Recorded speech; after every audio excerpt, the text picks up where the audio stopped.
High বন্ধুরা, কেমন আছো? আশা করি ভালো আছো, আমিও ভালো আছি।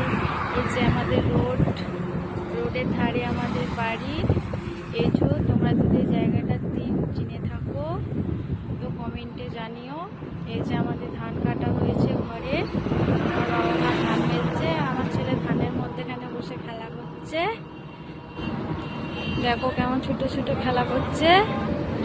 এই যে আমাদের বাড়ি, এখানে আমার ছেলে ছুটে ছুটে খালি ধানগুলো ফেলছে, আর আমার বাবা ওকে সরাচ্ছে, ধানের মধ্যেখানে বসিয়ে দিচ্ছে। কি করে তাই দেখছে। দেখো দেখো তোমরা। এই যে আমাদের রোড, বর্ধমানে আমাদের বাড়ি। এই যে রোডের সাইডে আমাদের বাড়ি। এই যে আমাদের একটা ছোট্ট ক্যানেল এখানে। আর যদি কেউ জায়গাটা চিনে থাকেও তো অবশ্যই কমেন্ট করে জানিও কিন্তু।